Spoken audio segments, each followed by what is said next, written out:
Halo, Assalamualaikum warahmatullahi wabarakatuh. Selamat sore teman-teman. Jumpa lagi dengan Smart Apps. Kami siap mendampingi teman-teman semuanya. Di sore hari ini yaitu pertemuan kedua pedagogik 2 ya teman-teman, sesuai jadwal. Bagi teman-teman yang sudah japri ke saya, mungkin nanti akan baru saya respon setelah saya memberikan vikon dulu ya.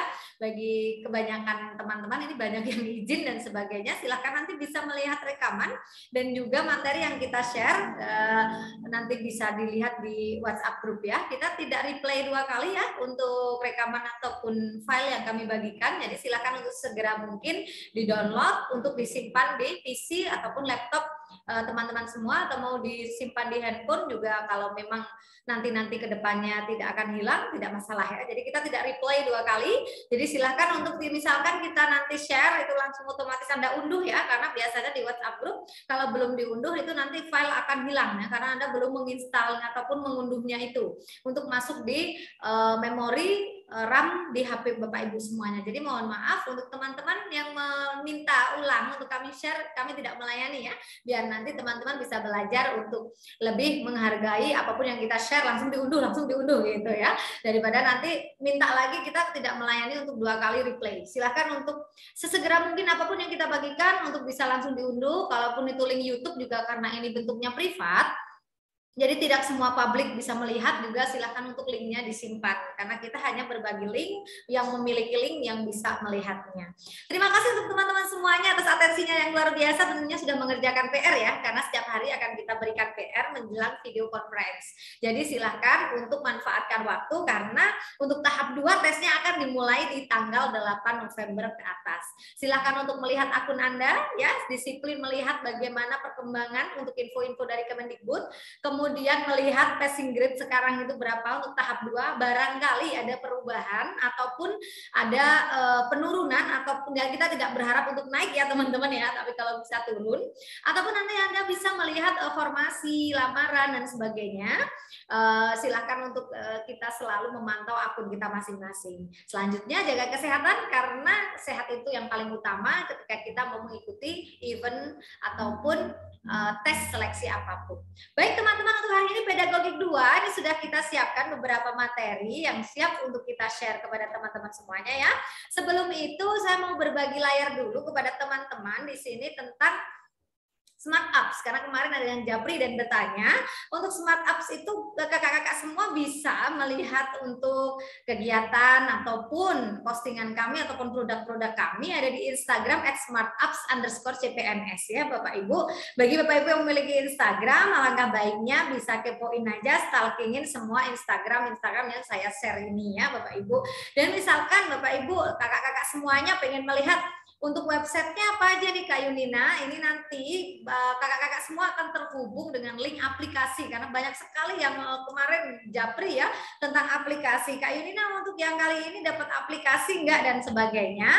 Ini nanti untuk Smart App itu sendiri memiliki terpisah ya, sehingga dia memiliki aplikasi dengan soal-soal tes P3K yang terbaru. Ini nanti isinya ada soal pembahasan, ada timernya juga. Kemudian di sini ada juga istilahnya teman-teman bisa memakainya selamanya gitu. Jadi ada bonus lebih ya. Jadi bisa dipakai selamanya. Tapi kita berdoa tidak selamanya ya, karena kakak-kakak akan lolos di tahap 2 ya. Kalau selamanya berarti tidak lolos.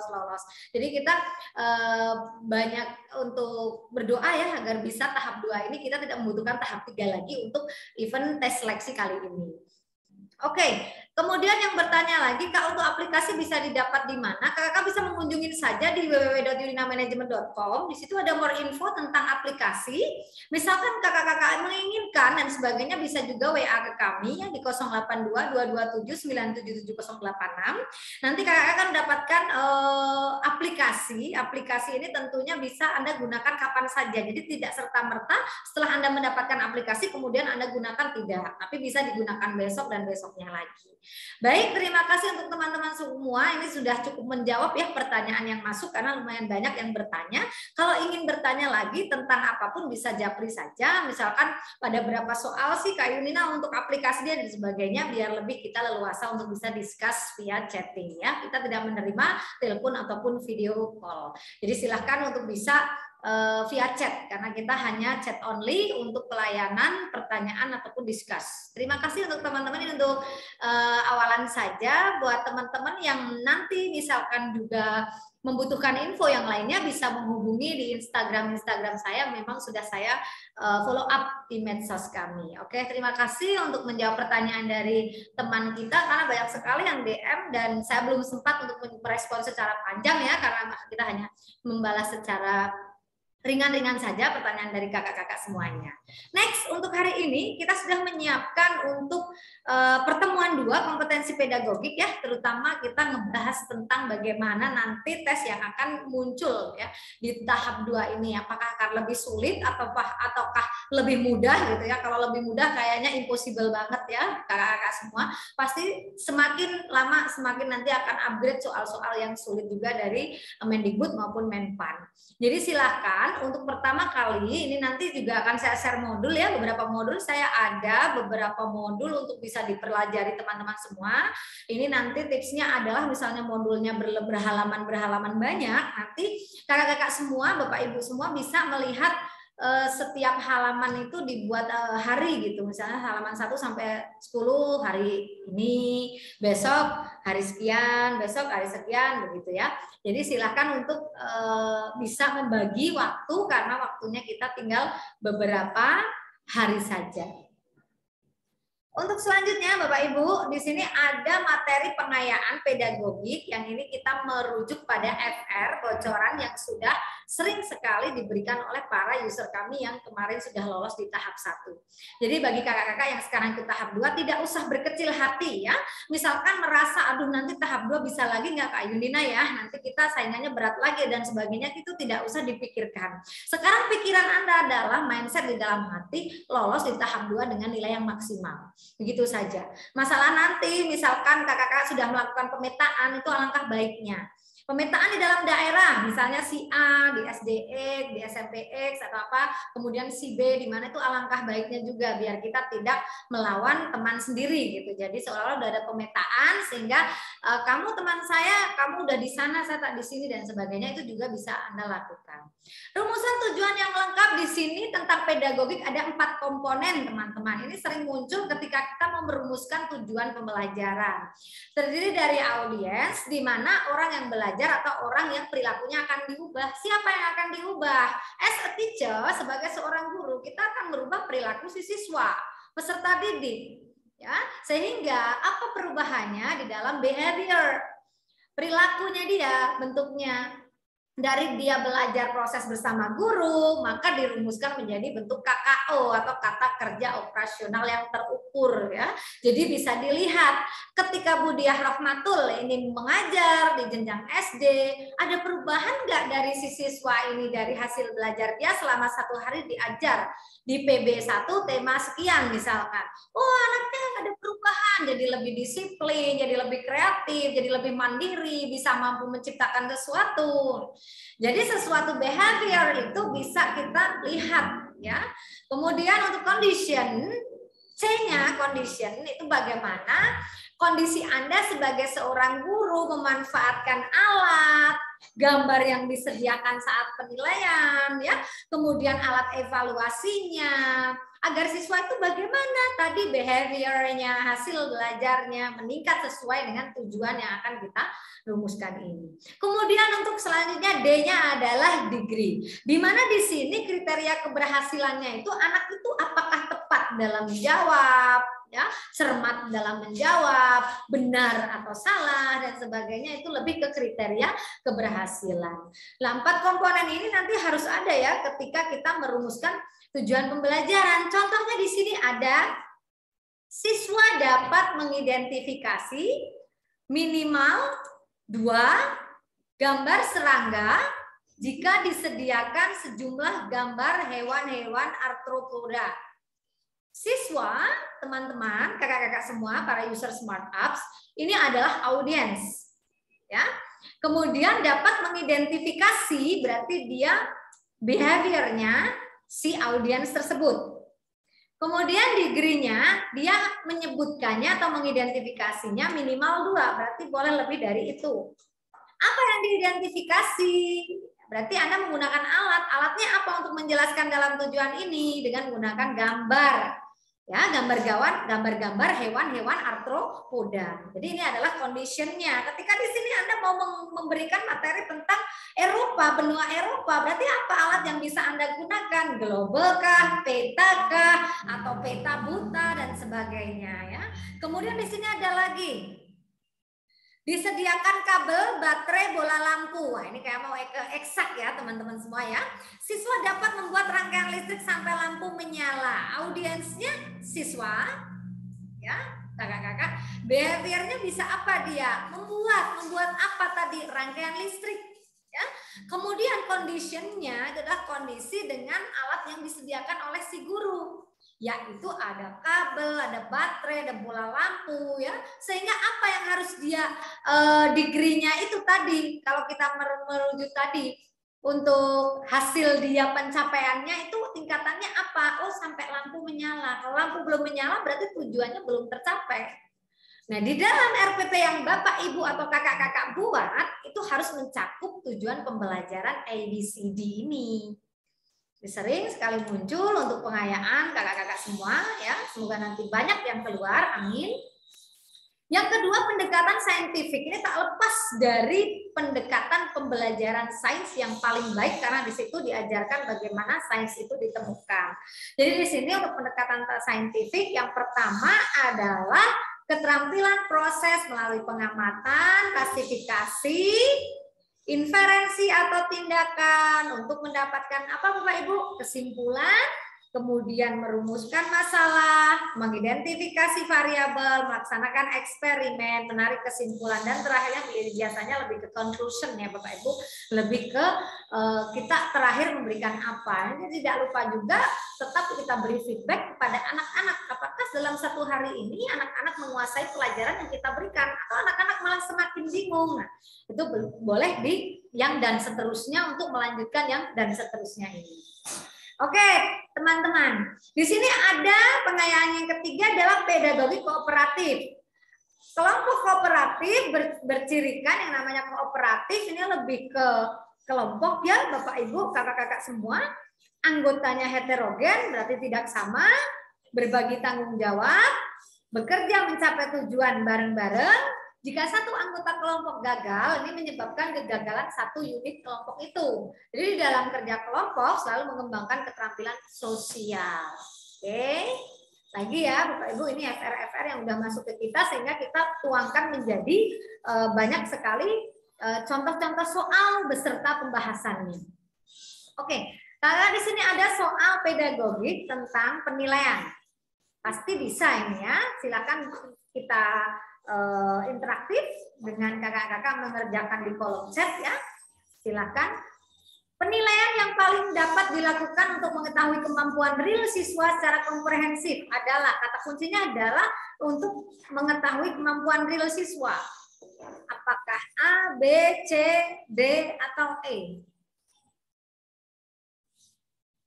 Oke, yang izin dan sebagainya nanti pasti akan di-share di grup ya, tenang saja, jadi tidak perlu risau.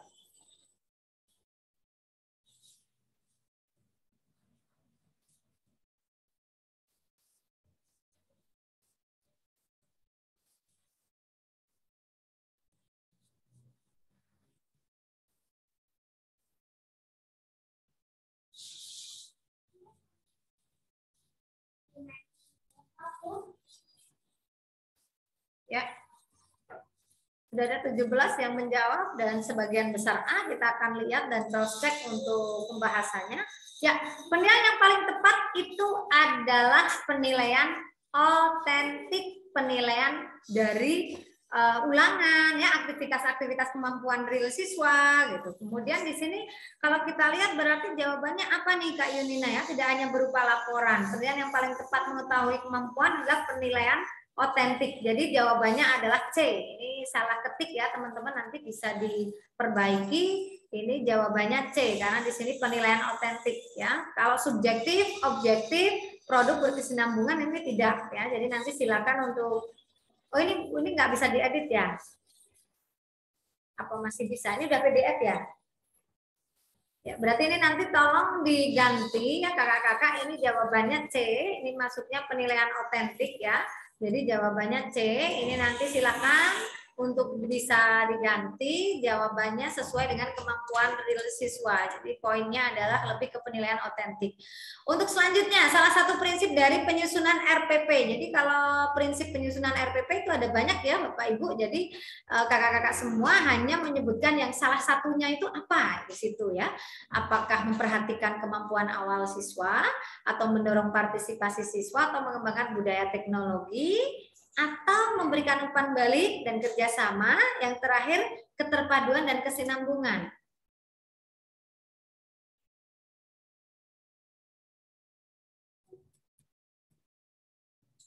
Oke, kita akan cek. Oke, dari Kak Yunita, Kak Supriyatin ini sama ya jawabannya B. Untuk Kak Yuli dan Kak Wika ini berbeda dengan pendapat dari temannya. Kemudian ada Kak Ria E, Kak Rina B. Kita akan lihat ya untuk jawabannya. Ya, student center learning ya. Untuk RPP itu jangan terlalu banyak kata guru ya. Jadi karena student center, maka di situ sebagian besar bahkan semuanya harus di langkah pembelajaran itu siswa.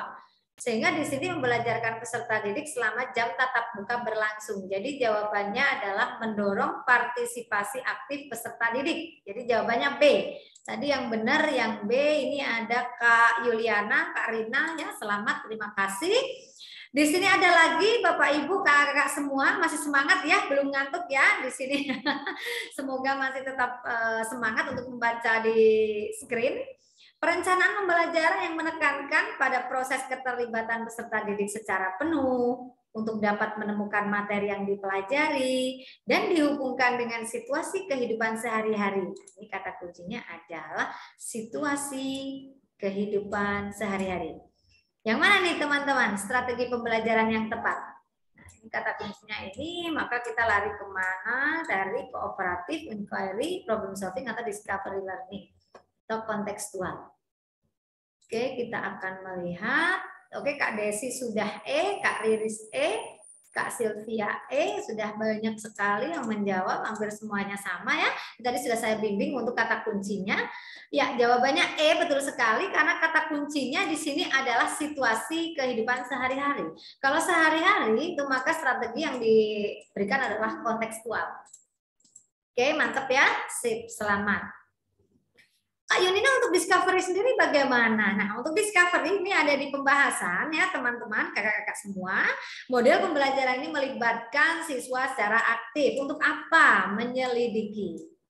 Kalau CTL atau contextual teaching learning itu lebih ke bagaimana membuat atau hubungan ini ya, pengetahuan dimiliki siswa dengan penerapannya dalam kehidupan sehari-hari. Jadi lebih ke kehidupan sehari-hari itu maksudnya kontekstual. Ya. Kemudian kalau kooperatif itu kan tak kuncinya, kooperatif itu berarti berkelompok ya.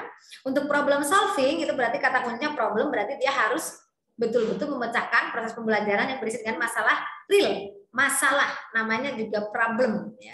Jadi masalah. Oke, kayaknya ini nggak begitu masalah buat teman-teman semuanya, biar ada perbedaan ketika nanti ada soal. Jadi teman-teman langsung paham, oh ini PJBL, ini PBL gitu ya. Project based learning. Strategi pembelajaran ini lebih ke proyek. Jadi anak-anak diberi proyek yang diberi jatah waktu tenggangnya sehingga dia menyelesaikan masalah secara nyata di dunia mereka sendiri. Kemudian inquiry ini lebih ke bagaimana memperoleh mendapatkan tapi dengan cara eksperimen. Jadi inquiry lebih ke eksperimen. Jadi kata kuncinya ketika di soal itu ada kata eksperimen berarti dia lebih merujuk ke inquiry. Tapi kalau tadi ada kata proyek itu berarti lebih ke project based learning. Seperti itu teman-teman. Oke. Next, lanjut soal berikutnya ya. Ini yang mungkin lebih ke bagaimana aplikasi guru menggunakan peraga ya. Jadi saya yakin Bapak Ibu guru dan juga kakak-kakak semua ini yang notabene adalah seorang guru SD, ini pasti sudah biasa tahu tentang bagan, APE, flip chart, foto, gambar ya, karena kita sering menggunakannya di kelas. Saat merancang pembelajaran, seorang guru ingin menyederhanakan konsep prinsip hukum yang kompleks sehingga dapat memperjelas penyajian. Silahkan Anda bisa melihat di sini yang paling tepat, karena di sini ada kata kunci adalah ada konsep prinsip hukum yang kompleks. Ya, Anda mau menjelaskan tentang ini? Apakah menggunakan bagan, AP, flipchart, foto atau gambar, gitu ya? Ya, jawaban yang tepat di sini adalah 17. Ya. Ya, banyak yang menjawab dan benar ya. Bagaimana Anda bisa menggunakan bagan? Karena di sini ada konsep, prinsip, hukum yang kompleks. Jadi lebih ke bagan.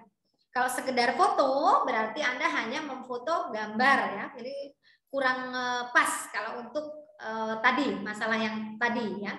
Jadi kalau bisa Anda menjawabnya bagan. Kenapa bagan? Karena di sini bagan atau chart itu fungsinya menyajikan ide konsep yang sulit untuk disampaikan secara tertulis. Untuk apa? Agar siswa dapat mengerti dari yang sederhana tidak rumit tersebut sehingga dia bisa langsung tahu misalkan bagan alur siklus air dan sebagainya ya Bapak Ibu. Untuk penjelasan tentang sketsa ini sudah ada ya, gambar sederhana. Jadi di sini Bapak Ibu bisa membuat sketsa gambar misalkan miniatur apa gitu bisa ya. Kalau diagram ini lain lagi ya. Kalau ibarat kata kalau di matematika kayak ada diagram batang, ya, lingkaran, simbol-simbol. Nah, ini tadi kurang pas kalau untuk materi yang tadi. Oke, ada juga APE tadi ya. Jadi ada alat permainan edukatif di mana alat ini digunakan untuk bermain anak sambil belajar. Oke, kita masuk ke evaluasi. Untuk soal selanjutnya adalah seorang guru merancang evaluasi dengan mendasarkan pada indikator dan tujuan pembelajaran yang sudah ditentukan di RPP. Evaluasi tersebut dimaksudkan untuk menentukan hasil dan kemajuan belajar siswa. Maka jenis evaluasi yang dipilih yang mana nih teman-teman? Boleh Anda bisa tulis di kolom chat. Oke, ini sudah ada yang menjawab. Kak Umi Hani menjawab B. Kak Mariana B, Kak Yunita B, Kak Hesti B, oke, Kak Nafsiah juga B. Kita akan melihat kebanyakan dari teman-teman B ya, sumatif kita akan lihat, ya betul sekali, sumatif ya. Di mana sumatif ini lebih dilakukan untuk menentukan hasil dan kemajuan belajar siswa. Nah, kalau untuk yang diagnostik ini berarti untuk mendiagnosa kelemahan siswa. Siswa ini nggak bisa matematika, siswa ini nggak bisa sains dan sebagainya begitu ya. Kalau Anda mau membuat sebuah seleksi untuk OGN, Olimpiade, itu berarti lebih ke evaluasi selektif, di mana untuk memilih siswa secara tepat. Nah, beda lagi dengan evaluasi penempatan. Ibarat kata saya mau buka sebuah program, kemudian mau saya tempatkan menurut jurusannya, berarti dia harus melakukan evaluasi penempatan sesuai bidang dan basic expert dari si orang tersebut. Kemudian ada juga evaluasi formatif ya teman-teman, dengan sumatif ini ya hampir sering sekali kita dengar. Kalau formatif itu lebih ke bagaimana kita memperbaiki, meningkatkan proses belajar. Kalau sumatif itu lebih menentukan hasil dan kemajuan belajar siswa. Selamat, banyak yang benar ya. Ini ada beberapa jenis evaluasi juga. Nanti Bapak Ibu untuk modal amunisi untuk tahap 2 ini ya Bapak Ibu ya. Oke. Untuk selanjutnya ini tadi ada yang japri. Untuk Kak Yunina ini zoomnya pakai zoom apa ya? Ini zoomnya Kak Yunina pakai zoom pro ya. Ini jadi bukan pakai zoom yang basic ya. Zoom basic itu hanya 40 menit aja udah mati. Tapi kalau ini bisa untuk karena ini zoom pro, ini saya pakainya yang untuk 300 peserta. Sebetulnya ini masih bisa. Misalkan kakak-kakak kok ini Smart Up juga menyediakan, karena kemarin ada yang tanya Kak bisa nggak sewa untuk 1000 orang, itu bisa. Jadi kita menyediakan 100 orang, 300, 500 dan 1000 orang. Kalau 1000 orang lebih bisa langsung inden saja, biasanya kita juga sanggup sampai 3000 orang. Silakan bisa langsung menghubungi Smart Up aja, karena tadi ada yang japri mau sewa Zoom untuk 1000 orang. Jadi yang saya gunakan ini karena nanti rekamannya HD, hasil rekaman juga bagus, bisa ada fitur breakout room, dan juga ada fitur-fitur yang memang memungkinkan untuk teman-teman menggunakan Zoom yang lebih. Jadi ini namanya akun Zoom Pro ya. Jadi saya jawab aja di sini, barangkali nanti ada yang membutuhkan bisa menghubungi saya, karena banyak teman yang PPG, PPL dan sebagainya, biasanya teman-teman pada menghubungi saya. Oke, terima kasih untuk teman-teman semuanya. Untuk Kami ini dari Smart Up ini juga sudah melengkapi dengan teori belajar ya. Nanti ini teori belajar ini dari modul-modul yang banyak banget itu kita rangkum jadi singkat ya, simple, sehingga nanti teman-teman tinggal membaca kata kunci yang sudah kita blok. Jadi kakak-kakak nanti bisa belajar dengan cepat karena di sini udah ada kata kunci yang di blok. Jadi kita beri rangkuman juga. Nanti masih ada tambahan rangkuman lagi dan juga modul untuk bisa dipersiapkan untuk amunisi tahap 2 begitu ya teman-teman ya. Mungkin dari ini kayaknya ada yang angkat tangan nih Kak Notaris Okta. Ada apa nih ya? Halo Kak Notaris Okta. Kayaknya dia raise hand ini ya. Mungkin ada something ini. Ada sesuatu Kakak Notaris Okta? Halo? Oke, kayaknya nggak masalah, mungkin tadi kepencet aja ya. Oke, ini ada teori belajar dan juga ada rangkuman-rangkuman, dan di sini juga sudah kami bold ya, kami bold yang memang sekiranya bisa menjadi kata kunci ketika nanti kakak-kakak menemui soal tersebut. Untuk yang soal-soal ini yang kami kembangkan itu ada 40 slide ya, dan semuanya sudah kita lengkapi dengan pembahasan. Jadi nanti ini juga untuk bekal kakak-kakak semua. Silakan untuk PR-nya disiapkan karena setelah ini Kak Jenny akan memberikan trik and tips untuk pengerjaan pembahasan pedagogik yang kedua. Semoga nanti nilainya bagus-bagus ya. Nanti silakan kakak-kakak minta tanya aja ke Kak Jenny, terus nanti nih soalnya nilainya berapa dan sebagainya. Misalnya kayak salah berapa dan sebagainya nanti juga bisa tanyakan ke Kak Jenny, kurangnya di mana, materi apa ya. Sehingga nanti kakak-kakak bisa belajar lebih banyak. Ini sudah dilengkapi juga dengan pembahasannya. Silakan Kak Jenny bisa langsung ke pembahasan PR ya Kak ya. Oke, silakan disiapkan dulu kakak-kakak PR-nya. Barangkali ada yang belum siap, silakan disiapkan dulu.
Oke, halo, assalamualaikum warahmatullahi wabarakatuh. Selamat sore kakak semuanya. Wah, sepertinya sudah siap semua ya untuk pembahasan soal pedagogik yang kedua. Bagaimana? Sepertinya untuk soal pedagogik yang ini tentunya lebih mudah ya daripada kemarin, karena kemarin mungkin kakak belum belajar. Kalau yang ini kan kemarin sudah dibekali dari pedagogik yang pertama, jadi ketika mengerjakan pedagogik yang kedua ya, soal 50 ini terasa mungkin lebih mudah ya. Untuk itu langsung saja seperti janji saya yang kemarin gitu ya, kita akan membahas, jadi kakak-kakak nanti bisa menuliskan jawabannya terlebih dahulu di kolom chat. Kalau misalkan sudah ada yang menjawab, sudah hampir 50% ya, atau sudah ada lah ya, sudah ada yang menjawab, nanti baru kita bahas gitu saja ya. Tapi untuk soal nomor 1 akan saya langsung bahas dulu gitu ya, baru nanti ke soal nomor 2 kita langsung menguji coba, nanti kakak bisa menulis jawabannya di kolom chat. Oke. Pedagogik yang kedua sudah siap ya. Bismillahirrahmanirrahim. Soal nomor 1 ya. Sepertinya mudah ya. Berikut ini yang bukan merupakan tokoh dari teori belajar behavioristik. Nah, kemarin juga sudah kita bahas terkait teori belajar behavioristik. Tadi juga sudah ditampilkan ya terkait rangkuman. Nah, nanti ini kakak bisa belajar secara mandiri gitu ya. Terkait misalkan, oh aliran behavioristik itu ada siapa aja sih penemunya? Misalkan yang satu ada Pavlov, lalu ada Thorndike, terus ada Skinner, ada Guthrie, dan lain sebagainya. Nah, di sini yang bukan. Nah, kalau yang bukan jelas sekali. Yang bukan adalah Ausable gitu ya. Karena Ausable adalah peneliti yang mengembangkan terkait teori kognitif. Nah, sedikit saja pembahasannya ya, tapi nanti bisa didalami. 3 teori belajar tingkah laku behavioristik, yaitu ada Thorndike, Skinner, dan Bandura. Ada juga yang lainnya ya. Di sini tadi sudah ditampilkan gitu ya. Ada Guthrie juga gitu ya. Dan ada Bandura ya. Nah, sebentar. Oke, malah ke close sebentar.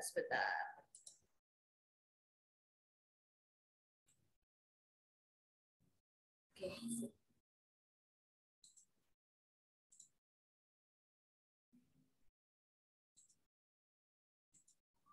Nah, berarti jawaban yang paling tepat adalah yang A gitu ya. Oke, sekarang boleh menjawab di soal nomor 2 gitu ya. Silakan ditulis di kolom chat.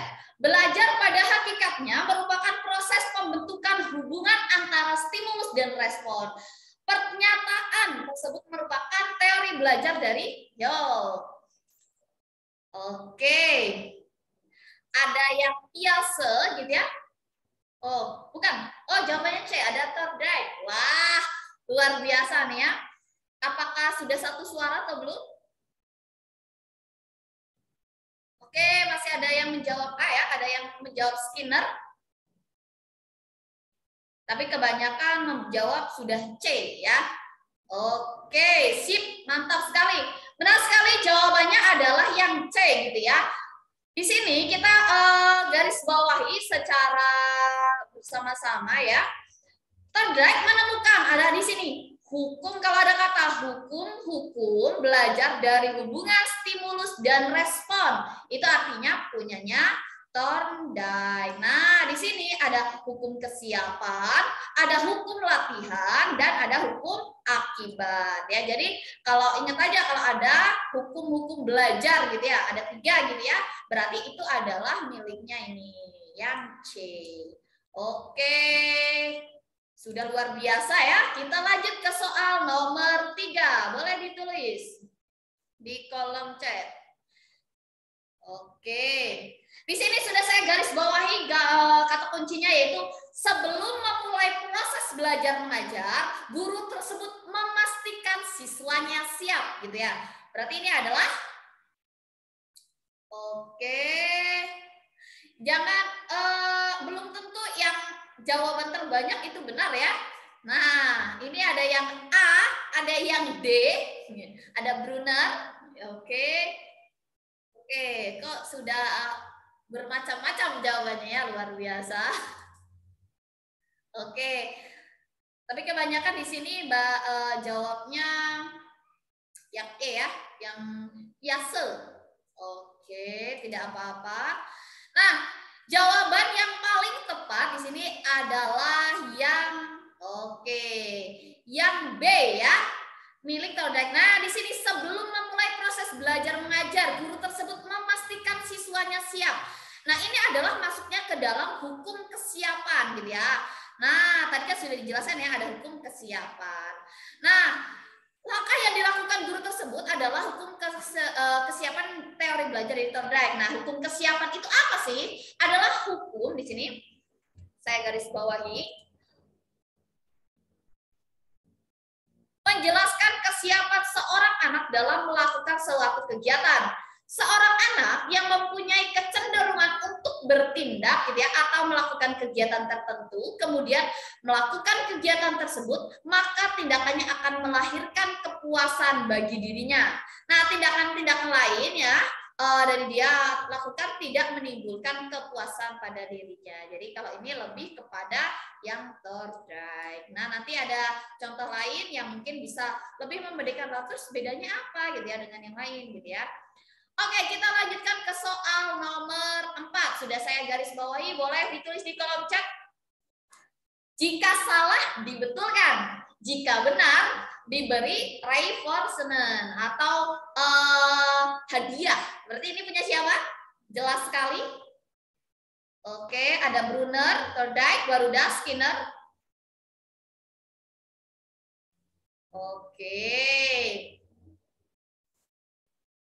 Oke, ya. Tepat sekali ya. Jawabannya adalah yang D. Sip, mantap ya. Diingat saja kalau Skinner itu ada penguatan positif, ada penguatan negatif gitu ya.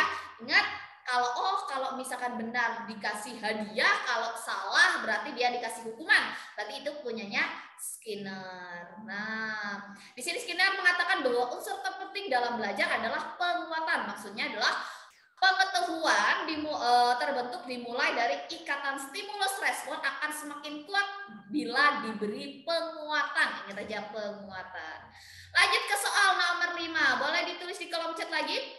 Kata kuncinya adalah harus memberikan metode-metode yang mudah dipahami dan diikuti oleh siswa-siswanya. Oke, cepat sekali nih ya Kak Nikmah dan Kak Wika. Oke, yang lain boleh diikuti? Ya, ada yang C, ada yang memilih Bandura, ada yang milih siapa? Piase. Ada yang C juga. Oke, nanti kita bedakan lagi ya. Kalau ingat, kalau jangan pilih Skinner. Kalau Skinner kan penguatan ya. Oke, kalau Piase, bagaimana ya? Benar nggak ya? Oke. Ya, tepat sekali. Yang paling tepat adalah Bandura gitu ya. Bandura mengemukakan bahwa siswa belajar mulai dari meniru gitu ya. Pengertian meniru di sini bukan berarti menyontek gitu ya, tetapi meniru hal-hal yang dilakukan oleh orang lain, terutama guru. Jika tulisan guru baik, guru bicaranya sopan gitu ya, santun dengan menggunakan bahasa yang benar, tingkah laku yang terpuji, menerangkan dengan jelas dan sistematik, maka siswa akan menirunya. Jadi di sini ketika metode-metode yang diambil adalah yang mudah dipahami, maka itu bisa diikuti oleh siswa. Bandura ini adalah teori meniru gitu ya, berarti metodenya juga harus mudah gitu ya. Jadi yang lebih tepat sekali ini ada Kak Rina dan teman-teman ya, jawabannya adalah yang C. Lanjut ke soal nomor 6. Suatu aliran teori belajar yang menekankan belajar adalah sebagai suatu sistem respon tingkah laku terhadap rangsangan fisik. Nah, di sini respon tingkah laku rangsangan fisik. Oke, benar sekali, kompak sekali. Kompak dan benar, keren ya. Jawabannya adalah yang behaviorisme. Nah, behaviorisme adalah suatu aliran teori belajar menekankan belajar pada suatu sistem respon tingkah laku individu terhadap rangsangan fisik. Oke. Kita lanjut ke nomor 7. Wah, sudah ada jawabannya ya, berarti langsung kita bahas ya.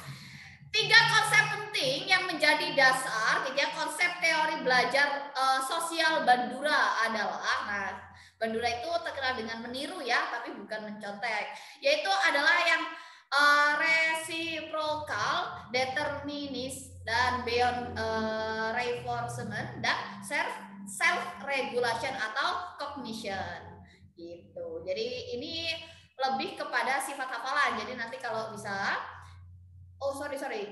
yang D ya. Jadi lebih ke hafalan, jadi nanti bisa dihafalkan saja. Gitu ya.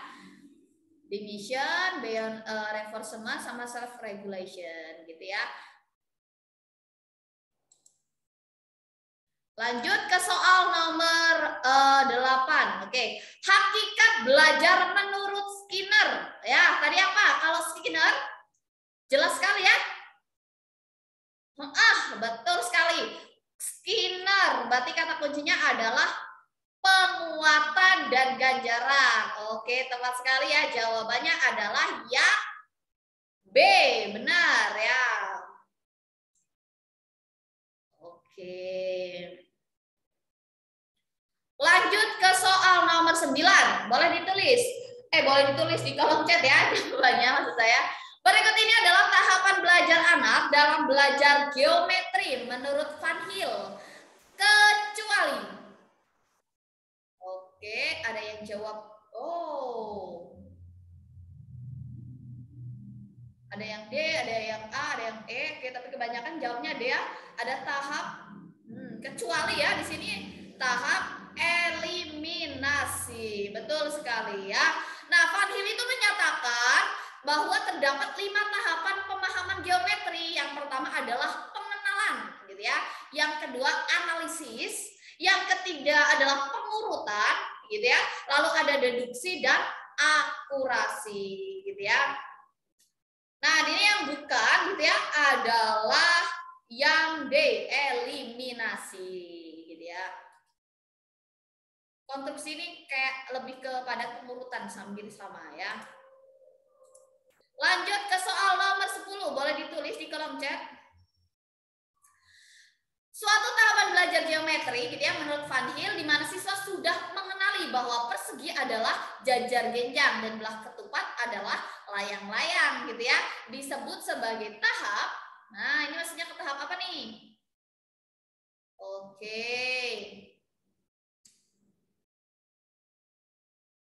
Oke, tepat sekali ya. Jawabannya adalah yang A ya.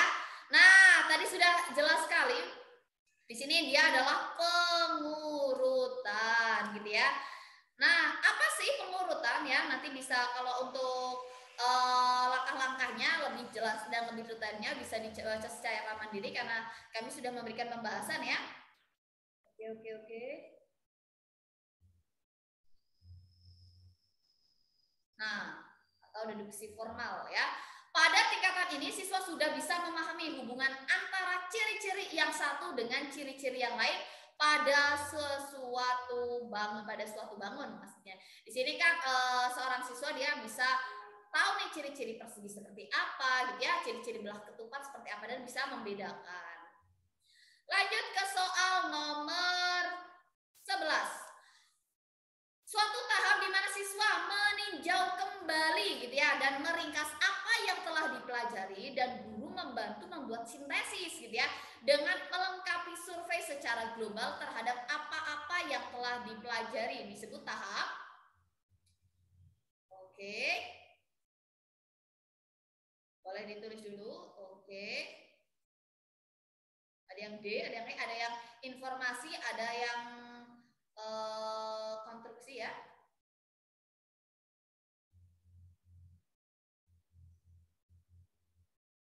Oke, sip, mantap. Benar sekali ya. Jawabannya adalah integrasi nih, tepat Kak Tiara ya.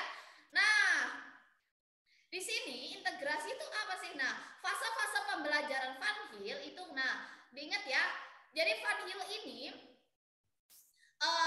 kalau jangan sampai ketukar. Tadi dia menyatakan ada 5 tahapan pemahaman geometri. Kalau yang nomor 11 ini adalah fase-fase pembelajaran gitu ya, bukan tahap-tahapan geometri ya.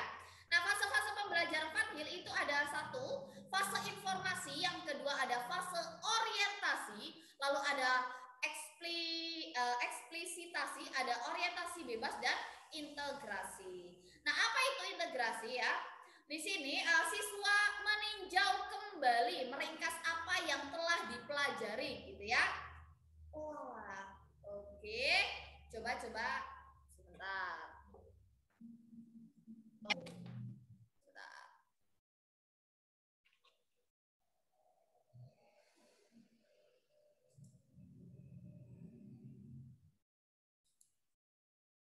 Ya. Sebentar, saya cek dulu.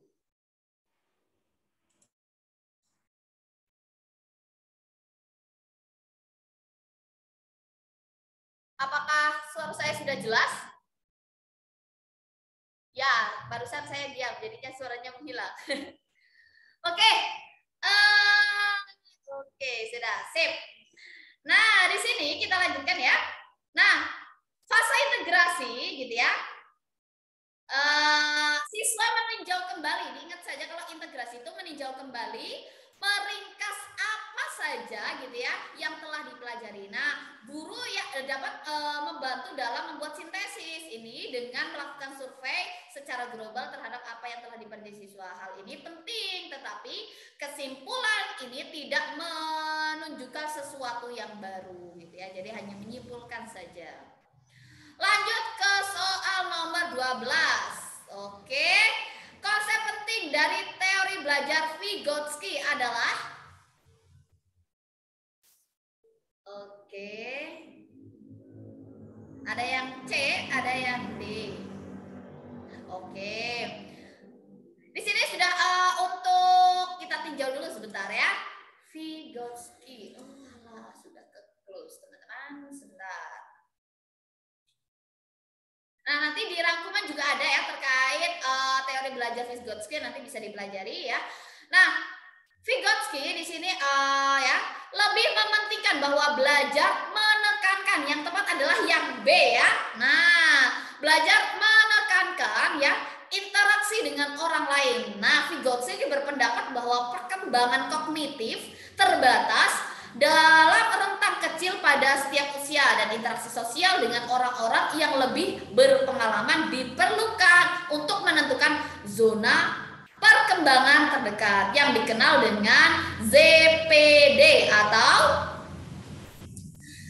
Zone of Proximal Development. Dia juga, Vygotsky juga terkenal juga dengan scaffolding. Apa itu scaffolding? Akan kita bahas di soal selanjutnya ya. Lanjut. Nah, kali ini jawabannya apakah nomor 13? Nah, jelas sekali ya. Suatu proses di mana seorang individu lebih banyak pengetahuan membantu individu lebih sedikit pengetahuannya untuk memutuskan suatu masalah melampaui tingkat kemampuannya disebut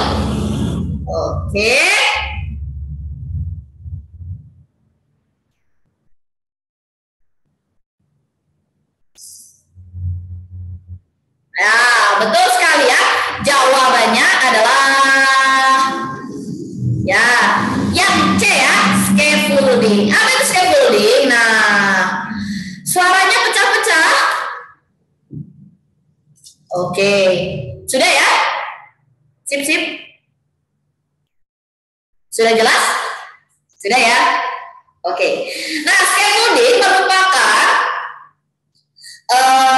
pemberian sejumlah bantuan kepada siswa selama tahap-tahap awal pembelajaran gitu ya.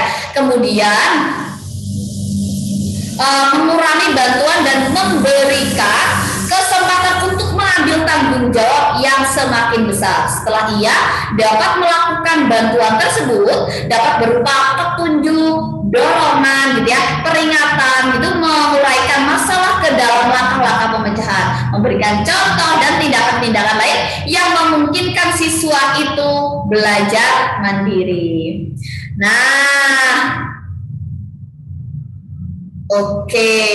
Nah, jadi biasanya kalau guru itu misalkan menjelaskan, setelah menjelaskan mereka memberi contoh. Kadang mereka berputar gitu ya, mengecek pekerjaan siswa satu-satu gitu ya. Itu juga disebut sama kelas 1 langkah scaffolding gitu ya. Lanjut ke soal nomor 14. Wah, sudah kelihatan jawabannya ya. Tidak apa-apa ya. Betul jawabannya, ada yang gercep banget jawabannya ya. Berikut ini adalah konsep penting dari belajar Bandura, adalah tepat sekali adalah individu belajar melalui meniru. Jelas sekali Bandura adalah meniru. Oke, nomor 15 boleh ditulis di kolom chat.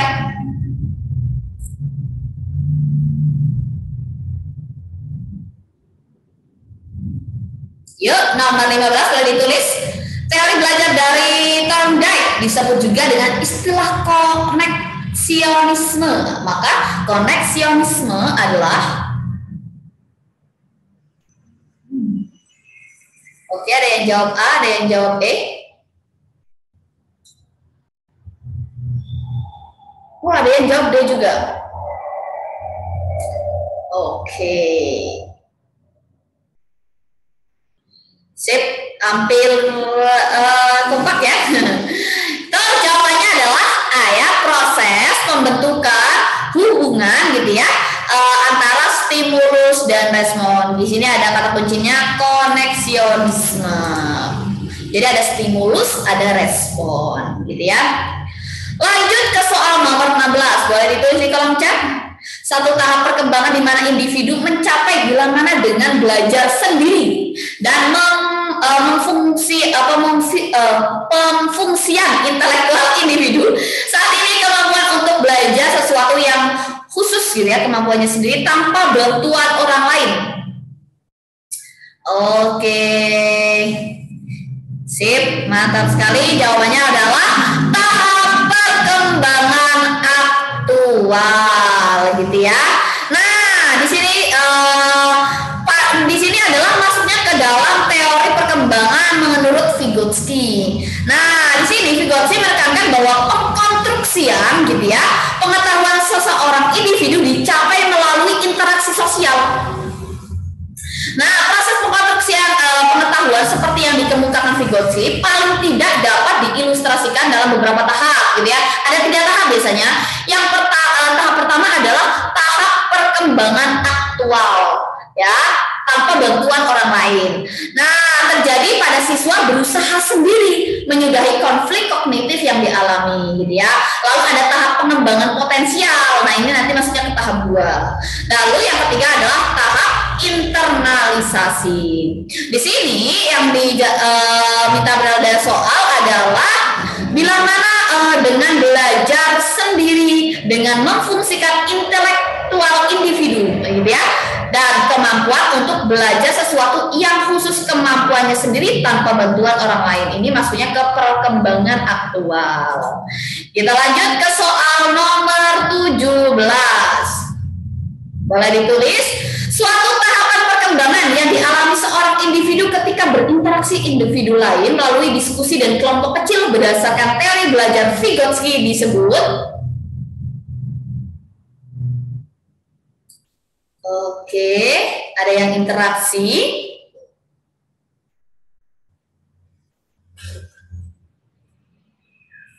Oke. Ya, yang paling tepat adalah perkembangan potensial. Jadi ingat kalau kita urutkan ya. Nah, tadi kalau yang nomor 16 itu adalah contoh dari perkembangan aktual. Sedangkan kalau misalkan yang nomor 17 di sini adalah tahap perkembangan yang dialami seorang individu ketika mulai berinteraksi, gitu ya, dengan individu lain melalui diskusi dan kelompok kecil. Ini masuknya kepada tahap, gitu ya, perkembangan potensial. Nah, di sini sudah kita jelaskan perkembangan potensial atau tahap 2 terjadi pada siswa berinteraksi dengan pihak lain dalam komunitas kelas yang memiliki kemampuan lebih seperti teman, gitu ya. Makanya di situ ada kelompok kecil, gitu ya, guru, gitu ya, dengan komunitas lain seperti orang tua. Nah, perkembangan potensial ini akan mencapai tahap maksimal, gitu ya, jika pembelajaran dilakukan secara kooperatif, gitu ya, atau cooperative learning dalam kelompok kecil 2-4 orang. Oke.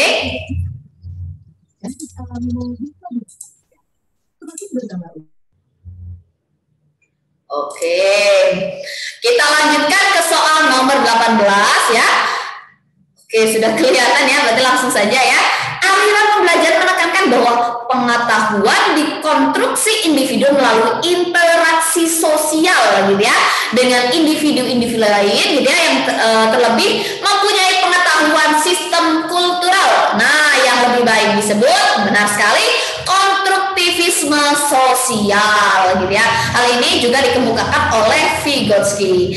Yuk, nomor 19 boleh ditulis di kolom chat. Berikut ini merupakan implikasi dari teori belajar Thorndike, gitu ya, dalam pembelajaran, kecuali, hati-hati.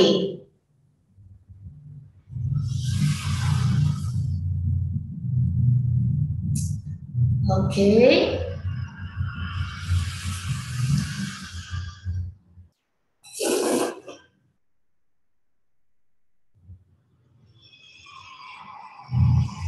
Oke, ya. Sip. Oke. Sudah banyak yang menjawab nih ya. Siap. Yang paling tepat adalah yang B. Sip, keren sekali untuk ini banyak sekali yang sudah menjawab B ya. Nah, yang bukan, gitu ya, berarti ya adalah metode pembelajaran tugas. Metode latihan akan lebih cocok untuk penguatan dan hafalan. Diingat, gitu ya. Implikasi dari teori Thorndike dalam pembelajaran, kecuali metode pemberian tugas gitu ya, metode latihan akan lebih cocok untuk penguatan dan hafalan. Sip. Lanjut ke soal nomor 20. Boleh ditulis. Teori dari Skinner. Hal seharusnya dilakukan guru dalam pembelajaran di kelas agar siswa mampu memahami proses. Berarti nah, jangan sampai salah ya. Ini tadi juga sudah ya. Sip. Ih, kok masih ada yang?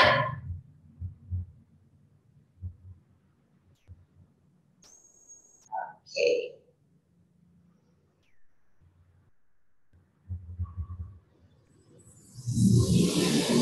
Oke, ini salah ya. Yang paling tepat adalah yang A ya. Ini bukan D ya, tapi yang A. Pemberian penguatan. Ini salah.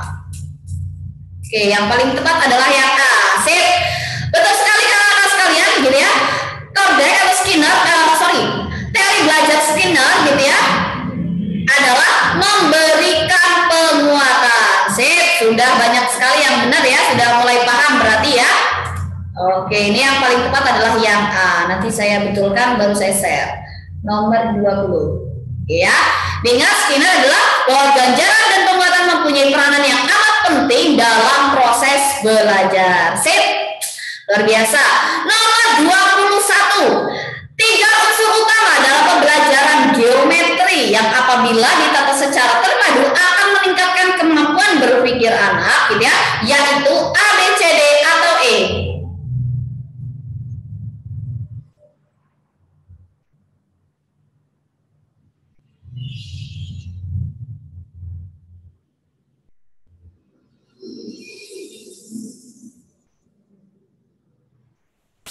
Oke, sip. Betul sekali, jawabannya adalah yang A ya. Waktu gitu ya, metode pembelajaran dan alat peraga yang lebih tepat ya. Di sini jadi pengaturannya adalah yang pertama adalah waktu dulu, baru metode pembelajaran dan alat peraga. Karena biasanya dalam pembelajaran geometri ini juga membutuhkan alat peraga untuk meningkatkan kemampuan berpikir anak. Sip. Lanjut ke soal nomor 22. Nah,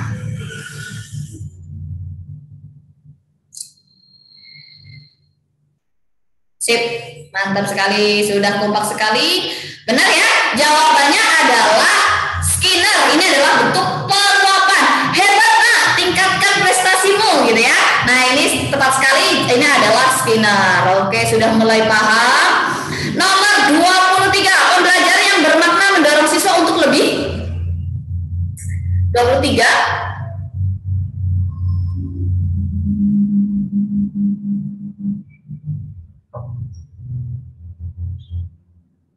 Pembelajaran bermakna. Sip, sudah ada yang benar ya. Jawabannya adalah memahami gitu ya. Pembelajaran bermakna mendorong siswa untuk lebih memahami. Lanjut ke soal nomor 24. Peristiwa atau proses penaitan objek baru dengan konsep yang telah ada melalui identifikasi perbedaan disebut. Oke, benar ya. Akomodasi. Nah, sekalian saya jelaskan ya. Lalu di sini ya, dalam kegiatan pembelajaran siswa mengaitkan objek baru dengan konsep yang sudah dimiliki itu disebut proses interaksi gitu ya. Nah, menurut Piaget gitu ya, menjelaskan bahwa proses interaksi ini berlangsung melalui dua cara. Yang pertama ada asimilasi dan akomodasi. Kalau menurut Piaget, asimilasi adalah mekanisme intelektual yang menghubungkan fakta mendasar, gitu ya, yang berfungsi hanya memperpanjang tanpa menambahkan apapun. Itu kalau asimilasi. Sedangkan akomodasi adalah pencarian yang tidak sengaja untuk hal baru dari seluruh asosiasi yang dimasukkan pada kontak objek karena meningkatkan kompleksitas permainan. Nah, biasa gitu ya, juga menguatkan bahwa asimilasi dan akomodasi ini akan berlangsung terus keseimbangan gitu ya. Sebelum terjadinya equilibrium atau keseimbangan, maka dalam dirinya terjadi equilibrium. Di mana disequilibrium itu adalah keadaan tidak seimbang antara asimilasi dan akomodasi. Nah, lanjut ke soal nomor 25. Urutan langkah-langkah gitu ya, pembelajaran yang dimulai dengan menggunakan objek langsung diikuti dengan barang tiruan. Kuncinya di sini barang tiruan atau gambar diakhiri dengan pengenalan simbol. Berarti ini adalah ikonik. Oke. Ada simbolik juga di sini nanti ya, simbol. Sip, betul sekali ya. Ini adalah dari Brunner, gitu ya. Nah, kita pelajari sekalian. Brunner itu mengemukakan bahwa terdapat 3 sistem keterampilan, gitu ya, untuk menyatakan kemampuan secara sempurna. Ketiga sistem keterampilan itu disebut dengan 3 cara penyajian atau modes present, gitu ya. Yaitu yang pertama adalah cara penyajian enaktif. Nah, enaktif itu adalah melalui tindakan, gampangnya gitu. Nah, di sini anak itu terlibat secara langsung, gitu ya, dalam memanipulasi, mengutak-atik objek sehingga bersifat manipulatif. Jadi dia bisanya otak-atik, gitu ya, ngotak-atik objek. Kalau tahapan setelah enaktif itu ada namanya tahapan ikonik. Ingat tahapannya, yang pertama adalah enaktif, yang kedua adalah ikonik. Ikonik itu didasarkan pada pikiran intelektual, gitu ya, di mana pengetahuan yang disajikan melalui serangkaian gambar-gambar atau grafik. Intinya itu. Lalu setelah udah ada enaktif, ikonik, yang ketiga adalah simbolik. Apa itu simbolik? Dia sudah menggunakan simbol atau cara penyajian simbol didasarkan pada sistem berpikir abstrak. Oke, nah ini adalah konsep teori dari Brunner, gitu ya. Diingat ya, jangan sampai tertukar.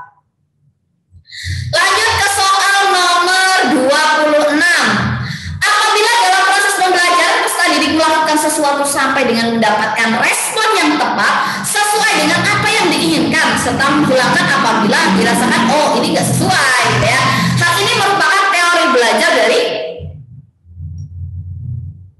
trial and error. Sebenarnya ini sudah bisa nih. Ayo. Oke. Atau shaping, conditioning. Tepat sekali ya. Jawabannya adalah yang B ya. Adalah trial and error. Nah, ini adalah menurut Edward Thorndike, masih sama ya. Ciri-ciri belajar trial and error adalah ada motif mendorong aktivitas, gitu ya. Saya pengen bisa dicoba dulu, gitu ya. Nah, berbagi respon terhadap situasi, ada eliminasi respon-respon yang gagal atau salah. Kalau salah ya udah, nggak sesuai, berarti ganti, gitu ya. Ada kemajuan reaksi-reaksi pencapaian tujuan. Oke, sebentar saya cas laptop dulu sebentar.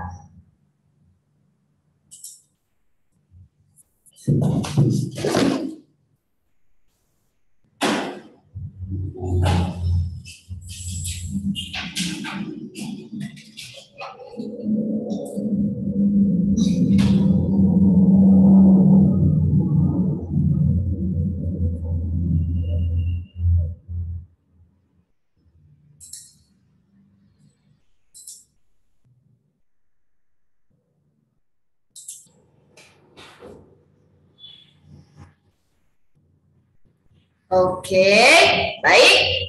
Kita lanjutkan ya ke soal nomor 27.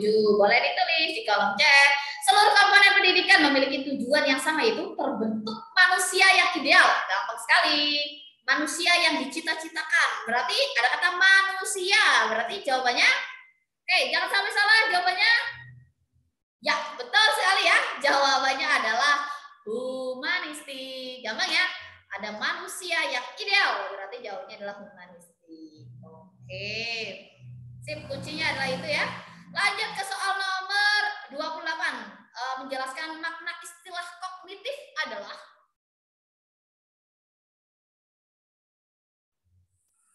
Oke, kalau pernyataan berikut yang menjelaskan makna istilah kognitif adalah sip. Ada yang sudah benar? Dan jawabnya ada yang D? Ya, tepat sekali ya. Jawabannya adalah yang D ya. Kemampuan untuk memecahkan masalah. Gitu ya. Kognitif adalah proses berpikir untuk melibatkan kemampuan anak menghubungkan, menilai, mempertimbangkan gitu ya suatu kejadian atau peristiwa untuk menentukan cara dalam bertingkah laku, bertindak dalam memecahkan suatu masalah, intinya itu ya, dan menjadikan seseorang lebih dewasa dalam berpikir gitu ya.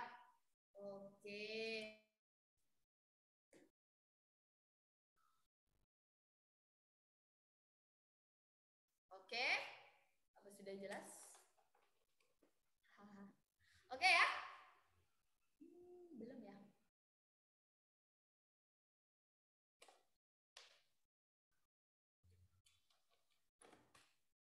Oke. Ya.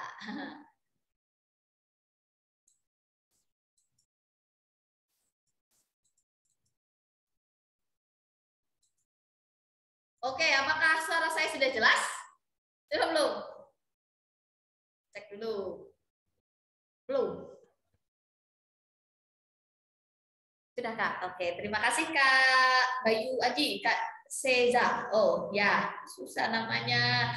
Oke, lanjut ke soal nomor 20. Ya, terima kasih Kak Nikma.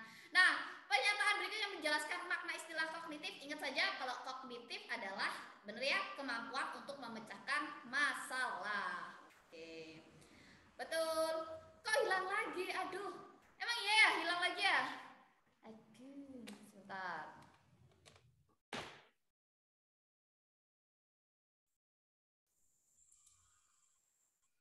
Sip? Oke ya? Oke? Sudah ya?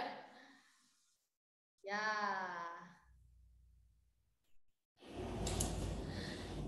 Lanjut ke soal selanjutnya ya, soal nomor 29. Nah, sip. Aliran yang lebih menekankan pada keaktifan siswa selama kegiatan belajar, aktif berpikir, menyusun konsep-konsep serta memberikan makna, gitu ya. Ini jelas sekali. Aktif belajar, aktif berpikir, menyusun konsep adalah, wah, udah paham berarti ya? Jawabannya adalah yang B, benar sekali, konstruktivisme ya, mengkonstruksi pengetahuan. Tepat. Nomor 30. Pada konseptualisasi kemampuan yang dimiliki oleh peserta didik adalah yang mana? Ini juga mudah ya.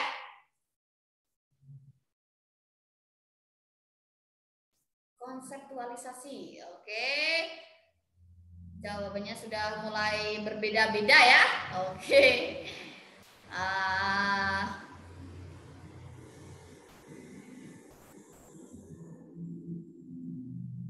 Ya, tepat sekali ya. Jawabannya adalah yang B ya. Tadi ada yang sudah menjawab gitu ya.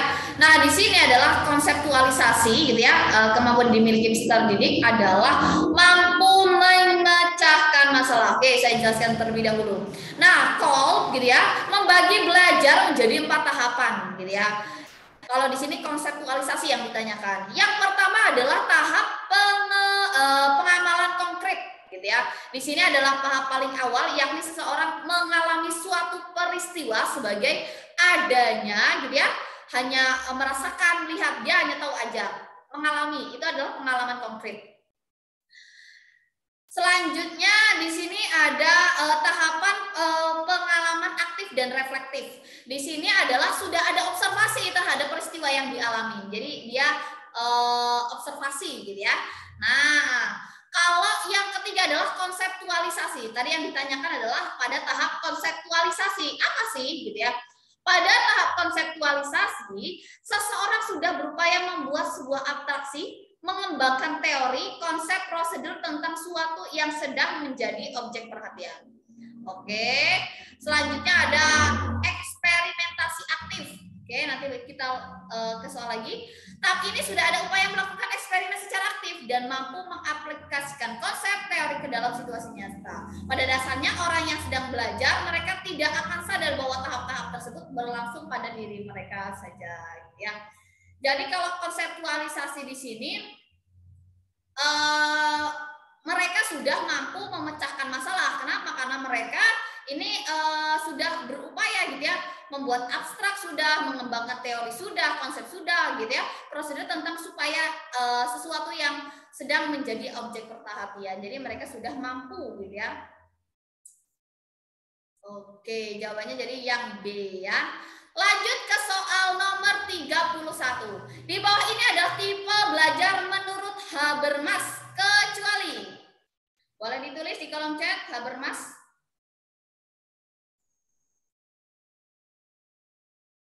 Ya, sudah ada yang menjawab? Oke. Kecuali ya. Ya, tepat sekali. Jawabannya adalah yang C ya. Belajar aktif gitu ya. Diingat Habermas ya. Habermas itu yang dalam pandangannya bahwa belajar sangat dipengaruhi oleh interaksi baik dari lingkungan maupun sesama manusia. Dengan asumsi Habermas mengelompokkan belajar menjadi 3 bagian. Yang pertama adalah belajar teknis gitu ya, jelas teknis ada gitu ya, yang D berarti ini benar. Lalu ada belajar praktis, itu berarti yang ini ada gitu ya. Lalu di sini ada belajar emansipatoris gitu ya. Ada. Sedangkan konsep itu masuknya kepada teknis gitu ya. Berarti yang bukan adalah belajar aktif, yang C. Lanjut ke soal nomor 32. Di dalam proses pembelajaran, nah di sini ada hipotesis, trial and error, ada pola. Berarti dia adalah konstruktivistik gitu ya, jelas ya. Mengkonstruksi pengetahuan. Betul nih Kak Meli, cepat, gercep dan benar. Nomor 33 boleh ditulis di kolom chat. Pernyataan yang benar terkait dengan tingkat kesulitan sebuah soal adalah biasanya ini kalau yang backgroundnya pendidikan gitu ya, biasanya mereka disuruh membuat tingkat kesulitan soal gitu ya. Ini berdasarkan apa ya tingkat kesulitannya gitu ya? Apakah berdasarkan banyaknya bukti soal, semakin banyak soalnya semakin susah misalkan gitu? Apakah tingkat kesulitan itu berdasarkan apa? Apakah semakin kecil nilai indeksnya berarti semakin sulit? Nah, yang paling tepat, oke, apakah sudah ada yang menjawab dengan benar? Ada. Mantap Kak Riris nih, Kak Bayu. Benar ya? Jawabannya adalah yang A gitu ya. Benar gitu ya. Semakin besar nilai indeks kesulitan tersebut, maka semakin mudah, semakin kecil indeks tersebut maka soal semakin sulit. Nah, di sini menurut Nurgiantoro, tingkat kesulitan suatu bukti soal dinyatakan dengan indeks yang berkisar dari 0 sampai 1 gitu ya. Berarti soal yang bersangkutan sangat sulit karena kalau misalkan indeksnya 0,0 sangat kecil gitu ya. Berarti soal yang bersangkutan sangat sulit karena tidak ada seorang peserta didik pun yang mampu menjawab dengan benar. Jadi jangan sampai tertukar ya, indeks tingkat kesulitan soal semakin indeksnya semakin kecil maka soalnya itu semakin susah gitu ya. Gitu ya. Di sini sudah jelas ya. Oke. Jadi yang paling tepat adalah yang A. Betul gitu ya. Lanjut ke soal nomor 34, boleh ditulis menganalisis lembar jawaban ulangan, itu kata kuncinya. Pak Ahmad, ya.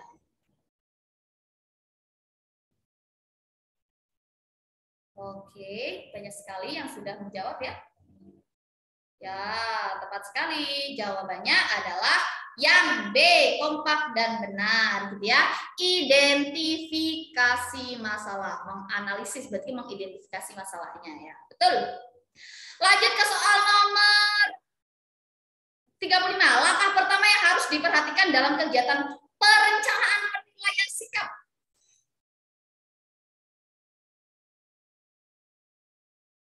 Oke. Oke, ada yang berbeda jawabannya. Tepat sekali, jawabannya adalah yang C ya. Menentukan sikap yang akan dikembangkan, gitu ya. Biasanya kalau penilaian sikap mau bikin dalam materi ini yang mau dikembangkan adalah sikap jujur, gitu ya. Berarti nanti yang dikembangkan adalah, gitu ya, sikap jujurnya itu, gitu ya. Lebih penekannya pada itu. Biasanya pas awal pembuatan RPP itu ada penilaian sikap langsung bikin, gitu ya. Penilaian sikap, gitu, formnya juga ada, gitu ya.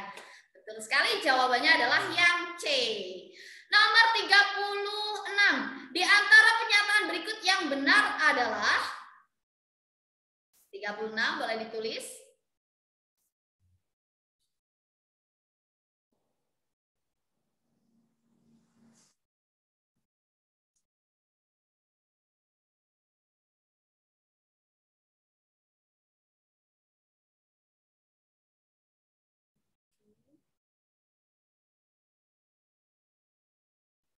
Betul. Jawabannya adalah yang D ya. Penilaian diri dan penilaian antar teman dilakukan jika diperlukan untuk validitas data dan data observasi guru. Betul. Penilaian sendiri adalah metode penilaian yang memberikan kesempatan kepada siswa untuk mengambil tanggung jawab terhadap belajar mereka sendiri. Nah, mereka itu diberikan kesempatan gitu ya untuk menilai pekerjaan dan kemampuan mereka sesuai dengan pengalaman yang mereka rasakan. Yang tepat adalah penilaian diri dan penilaian antar teman dilakukan dan diperlukan untuk validitas data observasi guru. Lanjut ke soal nomor 37, boleh ditulis di kolom chat.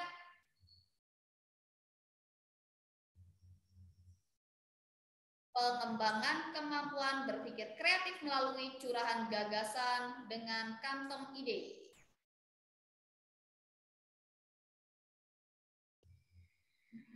Betul sekali, sudah banyak yang menjawab ya. Tepat ya, jawabannya adalah yang D ya, divergen ya. Keterampilan divergen ini adalah membuka peluang siswa untuk berpikir secara kreatif. Ini ada kata kuncinya.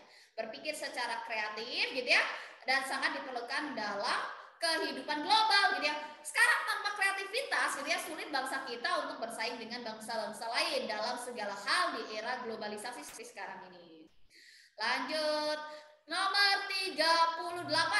Penilaian dalam proses pembelajaran berfungsi sebagai alat untuk mendeteksi kesulitan belajar. Oke, ini sebenarnya pilihannya hanya dua ya.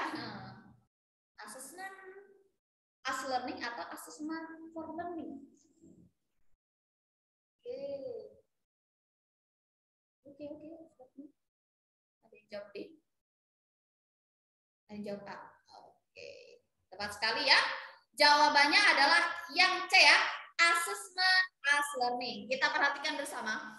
Penilaian dalam proses pembelajaran berfungsi sebagai alat untuk mendeteksi kesulitan belajar. Nah, kalau ada kata mendeteksi kesulitan belajar, itu adalah assessment as learning gitu ya, mendeteksi kesulitan belajar.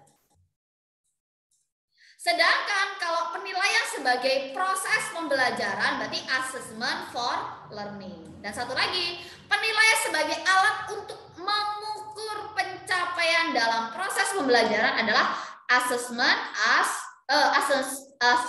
of learning. Jadi yang paling tepat adalah yang C. Kira-kira begitu ya? Bisa. Lanjut ke soal nomor 39, boleh ditulis di kolom chat. Di sini kata kuncinya adalah keterampilan berpikir tingkat rendah. Oke, memerlukan keterampilan tingkat rendah, tingkat tinggi gitu ya. Oke. Ya, tepat sekali. Jawabannya adalah yang D gitu ya. Memfasilitasi pembelajaran yang mengembangkan untuk potensi keterampilan. Kenapa potensinya keterampilan gitu ya? Di sini kalau berbasisnya keterampilan, betul sekali Kak Gita.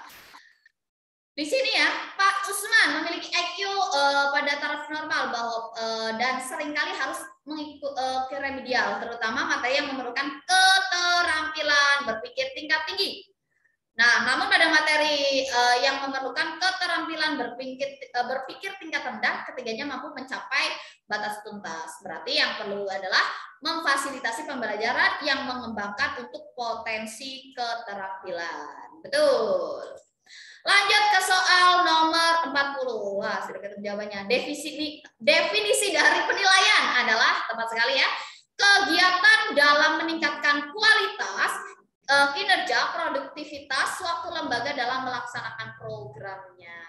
Coba nomor 41, boleh ditulis di kolom chat. 41 ya. Berikut yang merupakan prinsip penilaian yang harus Anda perhatikan dalam melakukan penilaian di kelas, kecuali jelas sekali.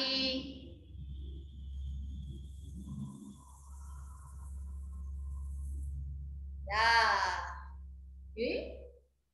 Kecuali loh, kecuali. Betul, jawabannya adalah subjektif gitu ya. Diingat saja dalam melakukan penilaian kita harus sahih gitu ya, atau valid. Sahih itu lebih dikenal dengan kata valid. Lalu terbuka jelas sekali, lalu adil dan objektif. Tidak boleh bersifat subjektif. Lanjut. Ke soal nomor 42. Ismail siswa mampu mengurutkan benda dengan mudah berdasarkan ukuran panjang dari yang terpendek gitu ya sampai dengan yang terpanjang. Namun agak kesulitan menyusun dari yang terpanjang ke yang terpendek gitu ya. Kemampuan Ismail mengurutkan panjang benda tersebut merupakan kemampuan berpikir pada tahap perkembangan apa? Iya. Betul sekali ya. Jawabannya adalah yang A ya, operasional konkret. Kemarin juga sudah kita bahas ya untuk operasional konkret, operasional formal, para operasional. Kemarin pembahasannya secara lengkap sudah di soal 50 profesional pertama. Lanjut ke soal nomor 43. Paham behaviorisme adalah paham gitu ya, yang mengemukakan bahwa proses berbahasa merupakan proses rangsangan stimulus respon. Paham tersebut masuk ke aliran? Ya, tepat sekali ya. Jawabannya adalah strukturalisme gitu ya. Behaviorisme, paham mengemukakan di sini proses berbahasa merupakan proses rangsangan stimulus. Paham tersebut masuk aliran strukturalisme. 44.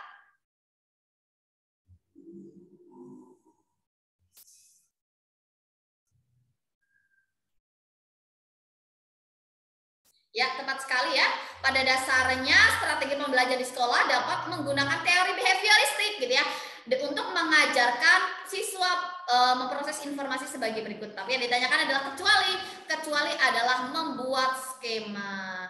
Di sini pada dasarnya gitu ya, ini ada membuat asosiasi, membedakan, mengingat dan mencoba. Yang bukan adalah membuat skema. 45. Dalam perencanaan pembelajaran ada beberapa prinsip yang harus diperhatikan. Belajar hanya terjadi apabila anak aktif mengalami sendiri. Jelas sekali ya. Jawabannya adalah iya. Benar, jawabannya adalah keaktifan. Betul. 46. Pernyataan berikut yang sesuai dengan pandangan kaum strukturalis adalah sih strukturalis. Nah, abis ini kita bahas ya. Strukturalis. Oke. Betul sekali ya. Jawabannya adalah yang A ya. Fokus gitu ya. Perhatian pada fonologi, morfologi, sedikit sekali pada sintaksis dan sama sekali tidak pada sematik. Ini ya. Pandangan kaum strukturalis adalah fokus perhatian pada fonologi, morfologi, sedikit sekali pada sintaksis dan sama sekali tidak pada sematik, ya. Lanjut ke soal nomor 47. Jangan sampai salah. Pada dasarnya teori behavioristik sangat menekankan pada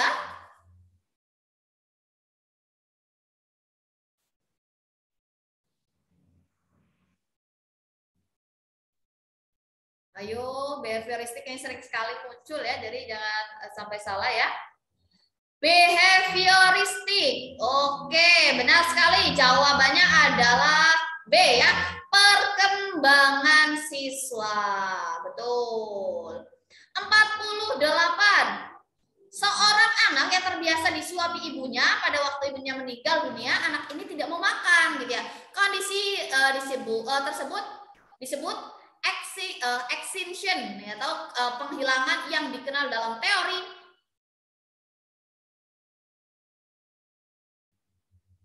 jelas sekali. Halo. Oke, yang paling tepat adalah yang classical condition oleh Pavlov. Nah, dijelaskan teori classical condition ada 3 parameter yang salah satunya adalah extinction atau penghilangan. Yang artinya apabila penguatan dihentikan maka respon akan menurun atau menghilang. Nah, diingat saja kalau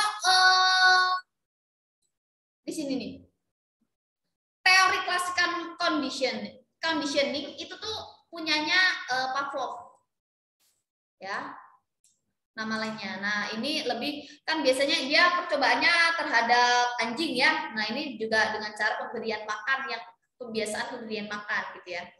Nanti bisa dicek, kemarin mungkin sudah bisa dicek ya di kayaknya di pertemuan 1 terkait Pavlov ini sudah dibahas secara lengkap ya di materi PDF yang sudah di-share. Nanti bisa dilihat lagi. Nomor 49. Pada waktu mengajar, guru memberikan hadiah dan ujian. Ini apa? Betul sekali ya. Connection, gitu ya.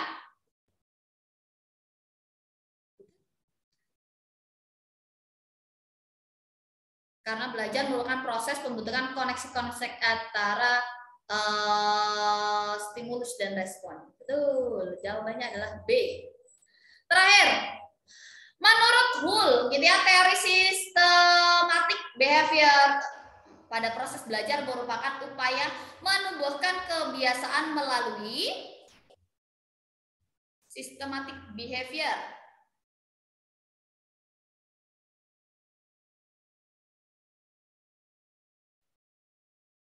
Oke, terakhir. Ya, betul, jawabannya adalah serangkaian percobaan, gitu ya. Behavior menurut Hull, sepanjang karirnya Hull mengembangkan ide berbagai bidang psikologi, terutama psikologi belajar, hipotesis, teknik sugesti.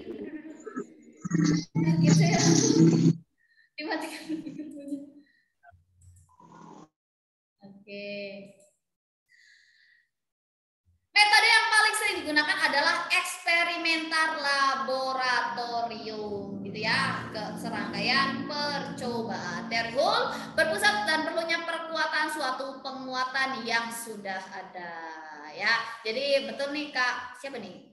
Kak Sylvia. Benar Kak Sylvia. Oke, itu dia terkait pembahasan soal hari ini. Nanti akan kita share lagi terkait PR untuk pertemuan selanjutnya ya.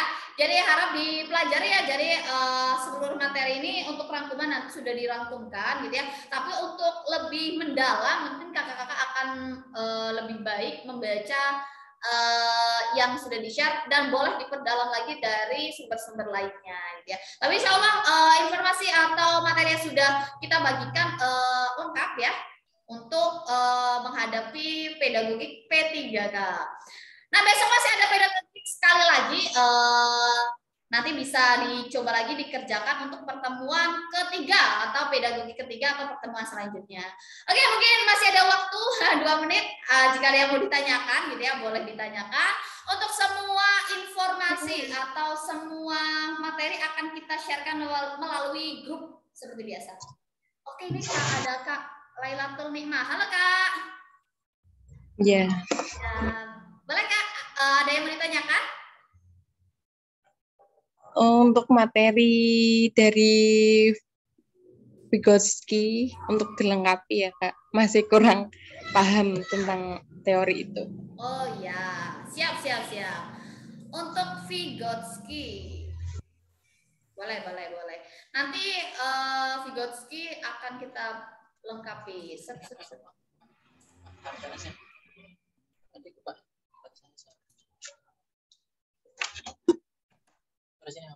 Oke, siap Kak. Nah, sebenarnya untuk materi-materinya gitu ya, secara tidak langsung juga sudah kita sisip-sisipkan ke dalam pembahasan. Jadi materinya kita sisipkan ketika Kakak membaca soal gitu ya, lihat di pembahasan gitu ya, sudah kita sisipkan juga pembahasan-pembahasan secara lengkap gitu ya. Jadi nanti Kakak juga bisa melihat dari situ. Tapi untuk besok kita tambahkan lagi deh ya Kak, biar lebih mantap untuk pembelajarannya gitu ya Kak ya. Begitu Kak Nikmah. Terima kasih. Sama-sama. Oke, ada yang lain? Ada yang mau ditanyakan? Sepertinya tidak ya. Jelas semua ya. Oke, dari awal hingga akhir sudah kita jelaskan secara materi maupun latihan soal. Dari saya mengucapkan terima kasih karena Kakak sangat antusias luar biasa tadi ya, menjawabnya kompak gitu ya. Ada yang benar, ada yang salah. Itu wajar sekali ya, tidak apa-apa. Namanya juga belajar, kadang benar, kadang salah. Dan justru kadang dari kesalahan itu, oh kemarin pas ngerjain salah nih, yang benar ini nih gitu ya. Berarti itu bisa jadi bahan evaluasi kita ketika nanti untuk mengerjakan pas pelaksanaan teknis P3K sudah benar gitu ya. Dari awal hingga akhir semoga apa yang kita lakukan ini bisa bernilai ibadah dan hajat kita semua untuk kakak-kakak goal ASN 2021 ini bisa terlaksana dengan baik. Amin amin ya robbal alamin. Sukses untuk kita semua, sampai jumpa di pertemuan selanjutnya. Jangan lupa PR-nya dikerjakan sebagai drilling ya, untuk menghadapi setidaknya persiapan mental terlebih dahulu gitu ya, yaitu dengan mulai mengerjakan soal-soal yang berkaitan dengan tes P3K teknis pedagogik. Dari saya cukup sekian. Wassalamualaikum warahmatullahi wabarakatuh. Sampai jumpa.